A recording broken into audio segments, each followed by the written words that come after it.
Hello, hello mga idol. Tayo mag-aadobo ng kangkong. Simplihan lang natin ang pag-aadobo. Napakabilis lang lutuin yan.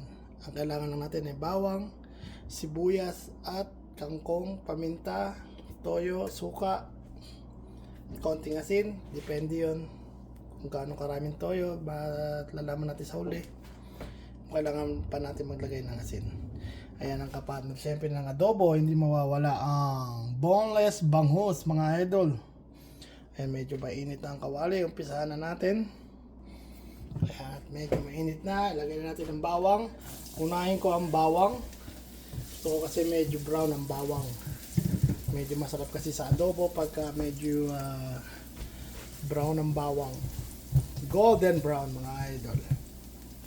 Siyempre, pag medyo nag-golden brown na siya, lagay na natin ng konting sibuyas lang, mga idol. Isa lang natin hanggang sa maluto ang sibuyas. Saute-saute lang. Ayan, mga idol, brown na siya. Ayan, gusto ko kasi sa bawang medyo brown. Dahil masarap yan pagka mabango siya, mga idol. Lagay na natin ang kangkong. Siyempre, gigisa lang natin ang kangkong.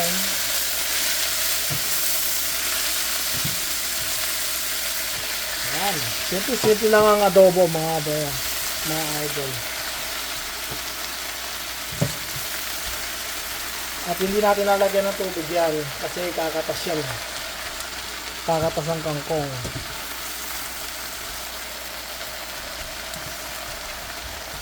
Hinigyan natin siya ng paminta.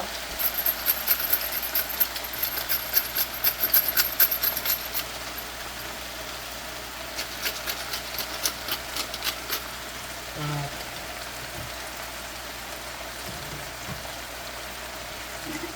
konting asin.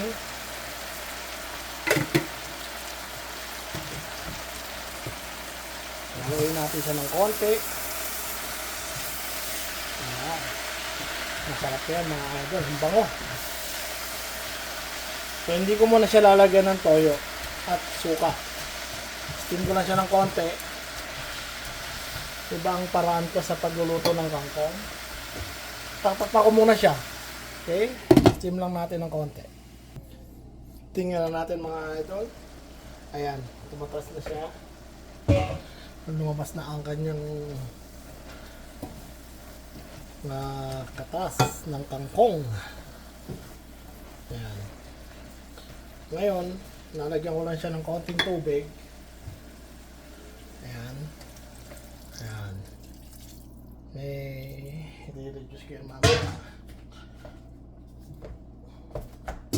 Lagyan siya ng konting toyo. Tansya-tansya na lang. Dahil matagal na naman akong gumagawa na to. Kaya tansyado ko na yan. Anuin lang natin ng konti. Ayan.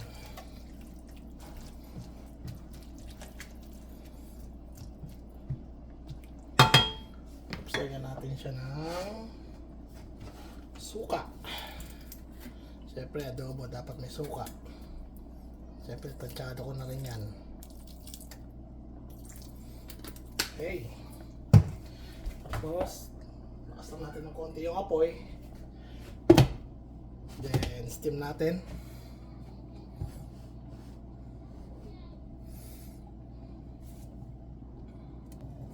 Okay. Ito na siya mga idol. Magtapaka kayo bakit marami sabaw.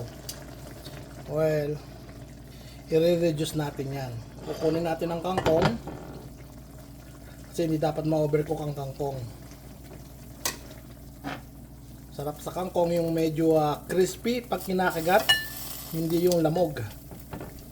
So kukunin natin yung kangkong. Ayan. At i-reduce natin itong sabaw.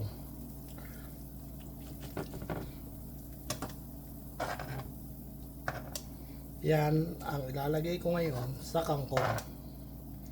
So i-reduce lang natin yung sabaw. At ilalagay ko yan sa kangkong. Ayan mga idol. Na-reduce na yung sabaw niya. Gagawin natin, yan natin na ilalagay sa kangkong mga idol. Makita nyo? Ayan mga idol. Grabe. Tapos na ang adobong kangkong mga idol. Ayan o. Kita nyo naman.